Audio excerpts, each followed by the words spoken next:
Salam sejahtera Malaysia, denyut nadi suara rakyat bergema di channel ini.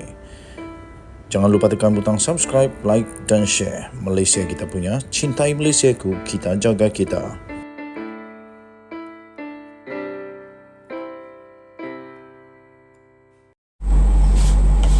Salam sejahtera Malaysia, denyut nadi suara rakyat bergema di channel ini. Apa nak jadi? Apa nak jadi ni? Bekas polis sekarang jadi penjenayah. Wow, ini apa berlaku ni? Seorang bekas anggota polis diberkas selepas dikesan.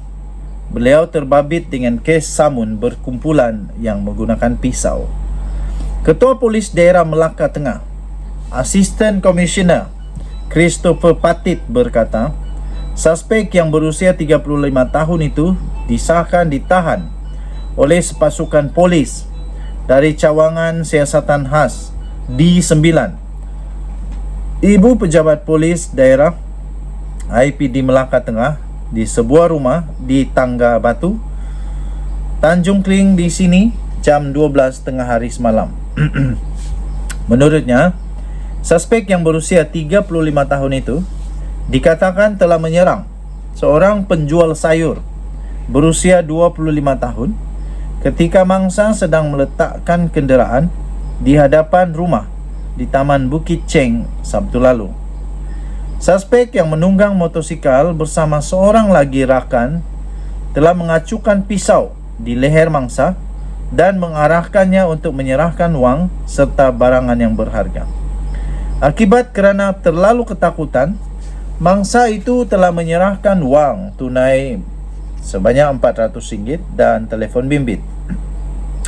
Sejurus menerima laporan dibuat mangsa pada jam 1 pagi pada hari kejadian, sepasukan pegawai dan anggota polis IPD Melaka Tengah segera menjejaki suspek. Menurutnya, suspek itu akhirnya berjaya dikesan dan ditahan di sebuah rumah di Jalan Tangga Batu oleh sepasukan pegawai polis dan anggota polis. Beliau berkata, turut dirampas juga adalah 2 beg yang mengandungi dokumen milik suspek, termasuklah kad kerja di Syarikat Kawalan Keselamatan, lesen memandu, sebutir peluru tertulis SME .38 SPL 04 serta 4 telefon bimbit pelbagai jenama. Kata kenyataan itu, hasil siasatan itu, suspek memiliki satu rekod jenayah mengikut Seksyen 86-1 Akta Polis dan masing-masing 2 kes mengikut Seksyen 12-2 dan 15-1-A Akta Dadah Berbahaya 1952 katanya. Beliau berkata, hasil siasatan awal, suspek mengaku peluru itu miliknya dan disimpan beliau selepas ditamatkan perkhidmatan polis di Raja Malaysia pada tahun 2016 yang lalu. Katanya polis juga sedang giat untuk mengesan seorang lagi rakan suspek yang masih bebas. Susulan daripada itu, suspek itu direman selama 7 hari bermula pada hari ini dan polis mendapat kebenaran Magistrate Sarda Shenha Muhammad Sulaiman. Denyut nadi suara rakyat bergema di channel ini. Tak tahu kenapa, apa sebenarnya yang terjadi sehingga beliau yang seorang bekas polis tergamak menjadi ahli penjenayah pula sekarang. Saya fikir ini mungkin berlaku kerana cara hidupnya yang mungkin terlibat dengan apa-apa yang tak baik, ataupun beliau sedang tertekan dengan keadaan, tak ada duit dan sebagainya. Tapi salah tetap salah, jenayah tetap jenayah. Orang-orang yang bahaya macam begini patut segera untuk dipenjara, kerana kalau tak dipenjara boleh buat lagi susah. Denyut nadi suara rakyat bergema di channel ini. Bye bye. Salam sejahtera Malaysia, denyut nadi suara rakyat bergema di channel ini. Mujahid baru tampil semula setelah lama berdiam diri. Beliau berkata, TH jual aset, bertaubatlah dan akui terlanjur. Itu kata Mujahid. Sehari selepas rayuan saman ke atasnya ditolak mahkamah, Naib Presiden Amanah Mujahid Yusof mengingatkan pihak tertentu yang giat menyebarkan dakwaan kononnya Lembaga Tabung Haji TH menjual asetnya kepada orang bukan Islam. Mujahid yang pernah menjadi Menteri bagi Hal Ehwal Islam semasa PRU ke-14 pada 2018 lalu berkata, fitnah tersebut sudah tersebar dengan sangat meluas dan menyebabkan kebencian. Pihak terbabit katanya seperti tidak mengendahkan persoalan dosa dan pahala serta nasib yang menimpa pihak yang difitnah.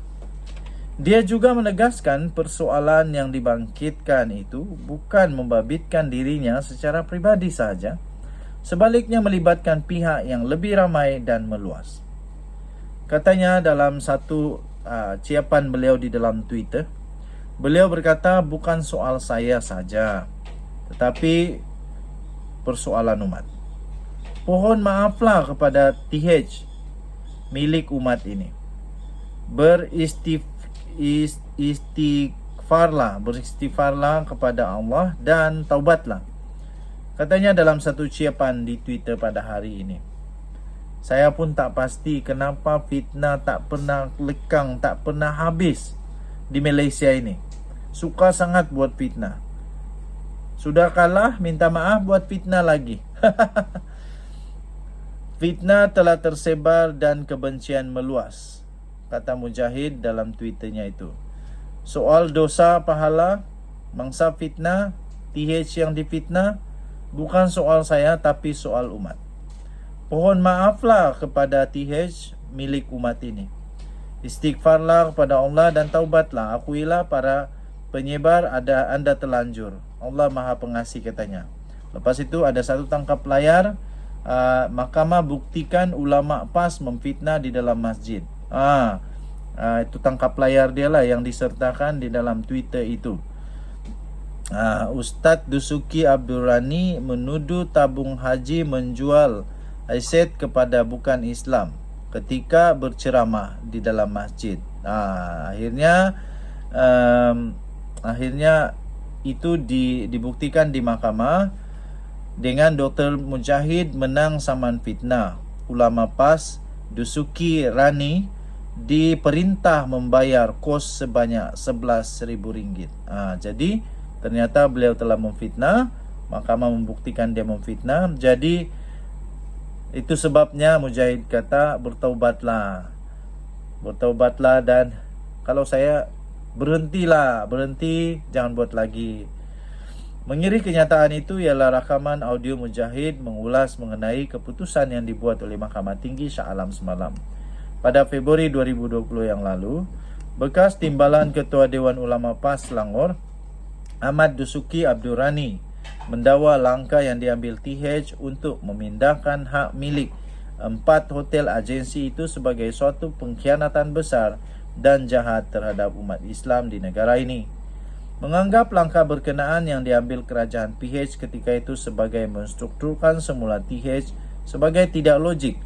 Ahmad Dusuki juga mendakwa ia akan dikenang orang ramai sehingga ke liang lahat. Katanya, ni tengok bagaimana jahatnya yang dilakukan ini. Yang tanggung ini kamu kena tanggung sampai di akhirat. Allah Subhanahu Wa Taala jangan main-main harta orang Islam kan katanya. Yang ni kalau orang sebut sampai masuk dalam kubur orang sebut. Orang sebut sampai masuk dalam kubur katanya dalam satu rakaman ceramah yang disiarkan di saluran YouTube-nya. Kira-kira 5 bulan kemudian apabila PAS dan PN menjadi kerajaan selepas langkah Sheraton, Ahmad Dusuki menyatakan kesyukurannya terhadap prestasi TH yang mencatat lebihan aset 1.9 bilion. Untuk rekod, Menteri Agama dan timbalannya ketika itu disandang oleh pemimpin PAS. Katanya, Alhamdulillah di atas nikmat yang Allah berikan pada kita.